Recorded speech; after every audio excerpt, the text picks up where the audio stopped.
welcome back to another episode of the Inventure podcast here with Doug Bozer again. Want to thank everyone for joining in, and we're going to do something a little different today up here in Minnesota. We're going to do a little more Q&A, a little bit more questions and answers back and forth with Doug and I, just to get a little bit different of a drive and kind of see what kind of stuff we can get compared to just being all about real estate and the other things that we've talked about in the past. So let's dig right into it. So Doug, I'm going to throw you the first one here. All right. So we're gonna talk more on real estate investing, business growth, and just kind of mindset. That's kind of going to be the general topics for the day. So one to jump right into it for the wealth building side of it. What if you had $100,000 right now, where would you put it? You know, so like thinking about stocks, real estate. That's super interesting. And thanks Austin for doing this again. I want to step back just 30 seconds. The last 60, 90 days, you guys have seen a lot of content coming out about Inventure real estate, Inventure capital, and thanks to Austin and Isaac's behind the camera today. This is something that we really had talked about for the last couple of years. Yep. And was a major idea, but we couldn't ever get it launched. And so Austin kind of took some initiatives with Isaac to bring this forward, and it's been a lot of fun. It's been fun to see the comments from people coming back, and I really try to interact with everybody that throws comments out there. So please keep commenting on this. We want to just have fun with it. We want to be teachers and mentors to people in the wealth building mindset, in commercial real estate mindset. So just again, thanks for watching, and thanks Austin for pushing this forward. $100,000. I think about a lot of different things, and I'm going to say it, and it's a belief lid, right? $100,000 isn't that much money anymore. Nope. And so what do you do with it? And I always tell people, number one, if you're going to invest $100,000, is this $100,000 you can live without, right? Because in any investment, we always want to make sure that we're looking at the risk, right? The cool thing about investing in commercial real estate versus what I would say your traditional, stocks, bonds, those types of things, is you could wake up tomorrow morning and your stock is worthless. Not worth a little bit, it's worth less. Worth less than you put into it, right? And so an asset of commercial real estate, if you invested that $100,000, is never, and I say never in a very, very careful about that, never going to be worth zero, right? Correct. Even if the building burnt off the property we're sitting on, the property has still got an intrinsic value. So number one, that's kind of why I think about a balanced portfolio, right? We talk to a lot of financial advisors, and we always talk about that balanced portfolio. So if you've got some stocks, bonds, 401ks, IRAs, those types of things, offset it with some diversification in real estate, right? And so if you have that 100,000, start to think about what are some of your goals, right? So do I get excited about different sectors of real estate? Is it do I want to own a McDonald's or a Caribou Coffee, or do I find this industrial stuff really cool because it's big buildings?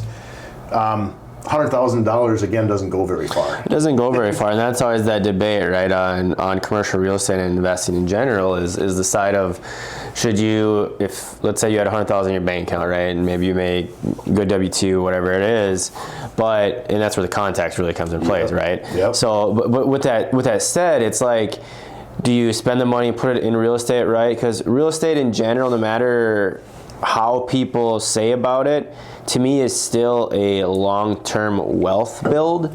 It's not a short-term financial gain, right? It's not like a flip, or it's not like trying to do something that you're going to gain more on, right? So like if you compared owning a business and having money in commercial real estate in general on a yearly basis, you should make more with the business if you're doing 100%. It right? 100%. But the real estate is wealth. Like that's that long-term wealth side. So it's always that debate of, well, should you just focus on your business and just make more, and then all of a sudden when you have the extra, okay, that's when you put it in for your wealth side. It's always that tough intrinsic value. And I think, it's not to toot our own horn by any stretch, but when you look at how do I enter into that, right? Find somebody that can mentor you with this commercial real estate thing, right? Yeah. I mean, we see and hear stories of people that get into it and we're taking the phone call and they're like, I've got a problem and I made a mistake. I got into this deal. I didn't underwrite it. So taking $100,000, if you invested with us, you could be investing into a $10 million, $20 million asset. Yeah. But you can also learn from it. One of the things I think that we are pretty unique about is we have investors that are very silent, and we also have investors that want to learn about it. And what's really interesting is the people that want to learn about the commercial real estate, when they invest with us that first 100,000, they're going to sit down at the table and go, guys, tell me what to look for. And all of a sudden they're sitting back at our table again with a deal. They didn't go take it off and do their own thing. They actually came back to us and said, hey, can you partner with us? Yep. And that's a really interesting concept of going, that comfort that they have by bringing the Inventure platform in with them on a deal that they found. We're going to partner with them. I mean, that's really our MO, right? Is those relationships, those partnerships, so that everybody can gain off the wealth creation through that real estate. So what do you think, moving to another one, what do you think with everything going on in the world and where everyone's at between, the rich getting richer and just kind of the unevenness of some of the stuff, but what do you feel like why the middle class kind of stays within the middle class their whole life, and how does that person get from, say they want to get out of the middle class and like move up, how do they get to that bar, right? And we're not talking a bar of like Elon Musk or Grant Cardone or that, like just like out of the middle class. Yeah. In my mind, and this is just my opinion and others might question it, I look at, again, dumping that 100,000 into a 401k, making 6% a year, that rule of 72, right? It's going to take you a long time to double that. And I'll just use our own example of, the building we're sitting in right now. We bought this not even 2 years ago, and we're virtually going to double our money on this property, right? Correct. And it's not an expensive property. It's a couple $100,000. So, when people are looking at this, I think that oftentimes people look at commercial real estate and say, wow, it's, Doug's doing this and Austin and the Inventure platform, and it's all big money. You don't need a ton of money to start out. And I think that's what, if the listeners today were looking at this going, how do I get started?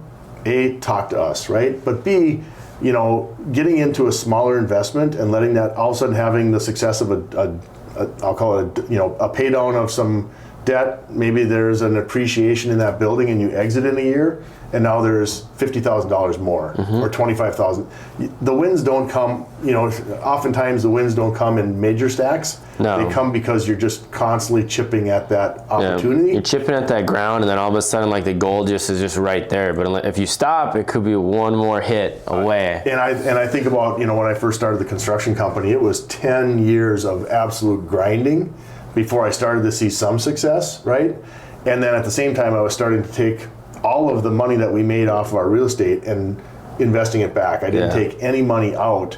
So every dollar we made through our real estate, I reinvested. I doubled down because in the end, I knew that what we were doing was good and our investment strategies were solid.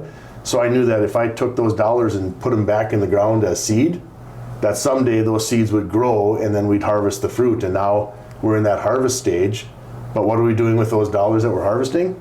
We're bringing them right back in and reinvesting again. So those dollars, I think a lot of times people, there's a point where you can get to that you're truly living off of that cash flow, but it's going to take a little bit of time. But I'd much rather advise somebody to say, if you're going to take that same dollars in your 401k and you invested in commercial real estate, that time frame by which you're going to be actually able to start harvesting cash flow is going to be probably 30 to 50% faster than you would in a traditional 401k. And if in 401k you have to wait till retirement, right? Yeah. Our assets, you can take a distribution tomorrow morning. Yeah, you're going to pay tax on it, but you might also gain some depreciation through what the purchase just happened in this last year. Yeah, so in general, you look at it, it's kind of, to get out of it, it's almost like you kind of have to be in a spot where maybe you're a doctor, lawyer, that doesn't really count because of schooling, is usually how I look at it.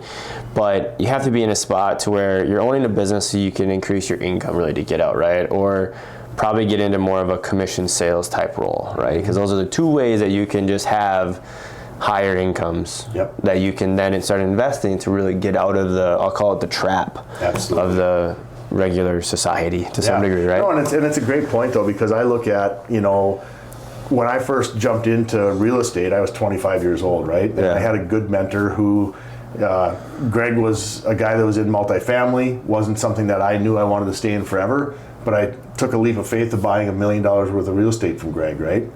Luckily, he took some seller carryback and allowed me to start to think about how that worked. 3 years later, we literally doubled our money on that, right? Maybe it was perfect timing, maybe it was just the market, but all of those things combined gave me a platform that moved me out of one, what I would call never thinking about ever having any wealth, to all of a sudden a mindset of going, wait, that was actually, I could achieve it, right? My belief lid started to grow a little bit. Yeah.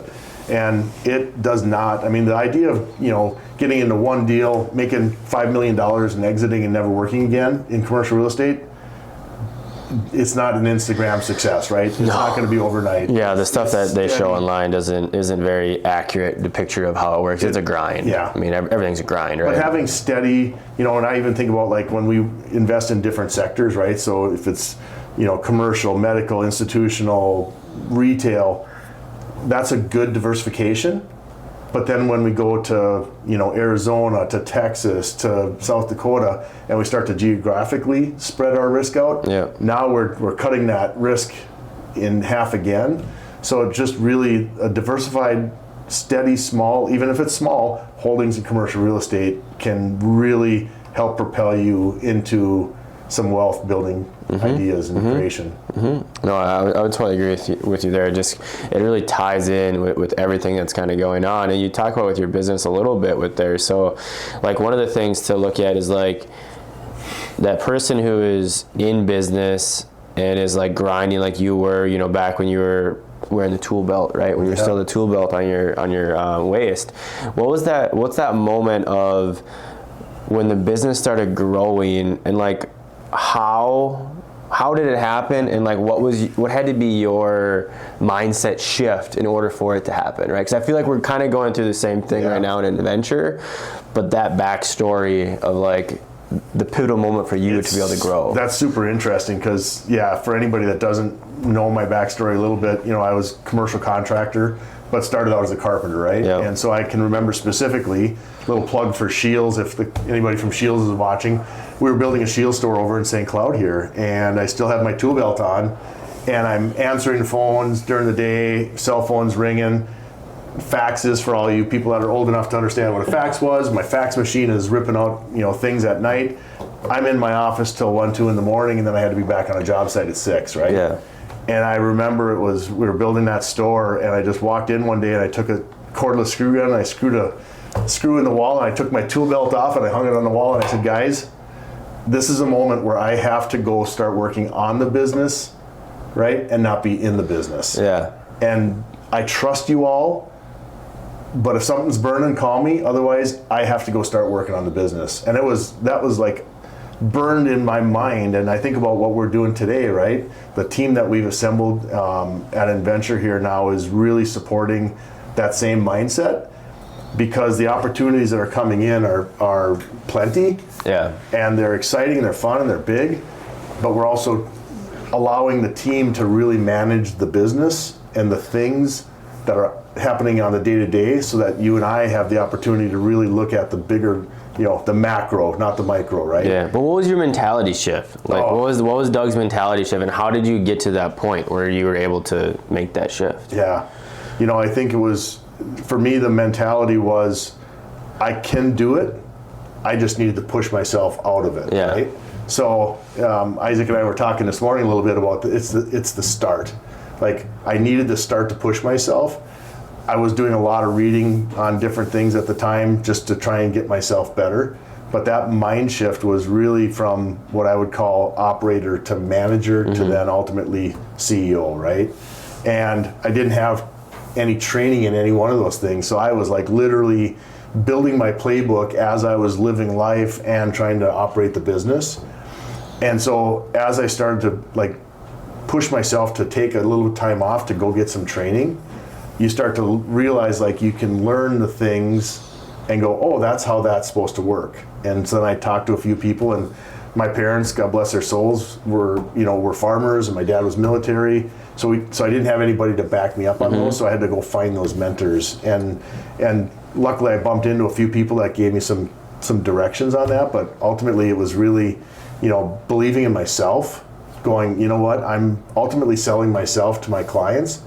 So how do I make the best version of Doug so that I could then build a company and build opportunities for the employees around that. And how fast did you grow afterwards? Like, let's call it like, I know it was a while back, but like 6 months to a year, like compared to what you were doing before, like what happened and how fast? Yeah, I mean, it was 10 years of kind of tool belt on, just 10, 15 employees. And then when I made that shift of like, you know what, I've got to start to become a better salesperson, a better operator, business manager, it was kind of a vertical, like we were doing $3 million a year, pretty steady Eddie, and then it just was like a vertical bullet up. And certainly adding commercial real estate to that helped, right? But we augmented what our deliverables were. So instead of having 1 or 2 income streams, we opened up to 7 income streams, right? Or 7 opportunities for somebody to do business with us. Today at Inventure, I think you and I talk a lot, we've probably got 17 to 18 of them, right? And that'll continue to expand.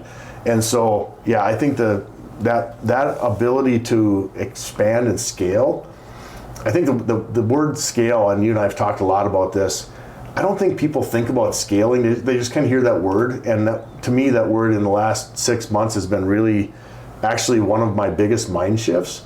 Because if you think about scaling, you think about how can a process be put in place that allows things to happen without, and it's not human interaction, it's just with a repetitive same process.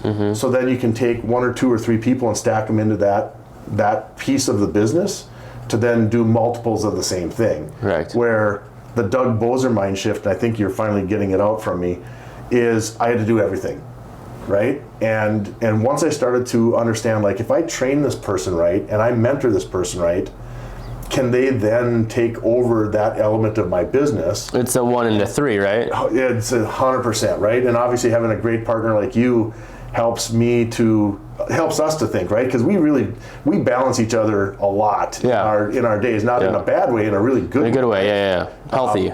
Very healthy.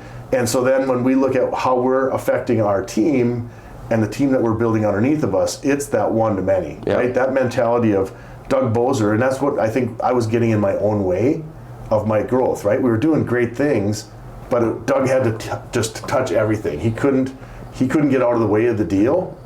And instead of thinking about like, hey, if I have a great salesperson or I've got a great this or a great that, and they can go find multiples of themselves. So I think about like if, I hire you and then you're a Doug guy, right? But maybe Austin goes out and hires 2 people and Sally and Pete both go do their thing. Yeah. Well, there's still elements of Doug in that hire. Of course. But now they're Austin people. Yep. And they're working in the way Austin works, and you're infusing that kind of that vision of what the business should be or the vision of what those roles should be. But I don't have to go do it anymore. Yep. It's just spreading the growth out, right? It's just like how do you take yourself as a business owner, make yourself into 3, and then those 3 become. And it's the hardest. 9. It's the hardest thing. I mean, entrepreneurs. Like I was watching a video the other day, and I forget who it was that was talking about. Entrepreneurs are the ones that wake up in the middle of the night going, "How am I going to make payroll? How am I going to figure this out?" Right? That's truly the entrepreneur. Had a dream, started the business, and then instantly they're trying to figure out how to make payroll, how to pay for this, how to expand. And when you start to find teammates, find people that you can believe in and trust that are on that same mission, right? I think about our mission, vision, and values that we're working on right now, and then our personal, professional, and financial goals. Marrying those things together for somebody that I can sit, across from a teammate and have a 15-minute conversation with somebody versus waiting till the year end and go, well, Sally, you're doing a great job, but honestly, you got to pick up the pace or you got to do better. The mentality that we're creating with the team today, and it's I think why our growth is happening, is they're telling us what they want to do, right? It's their belief led, it's their personal, professional, financial goals, and we're just helping them gain that, right? So being the best teachers, being the best mentors, and I think that's honestly probably one of the very unique shifts in this business versus my construction company that is going to continue to let us scale 100%. in the way that I could never believe we would have scaled before. Yeah, no, I agree, and we're on that right track, which ties into everything that we've said today. So I think that's a good spot for us of like how we look at it in the future and how we're going to continue to grow and scale Inventure. But it's from the history, right? And you have all of the construction background, the growth background, the mindset background that you've done in the past, which leads it into perfect information for how we're going to actually grow Inventure, which is what we want to share with everyone, right? Absolutely. Is kind of build it with everyone that's out there so they can see us, trust us, to understand what we're trying to do and how we're trying to be a little bit different. But with that being said, we want to just say thank you everyone for listening in, watching in here today. We appreciate you coming back for another week of the podcast, and we'll have more questions, more answers here coming next week. With that being said, everyone have a great day, have a great week, and we will talk to everyone very soon. Thanks for watching.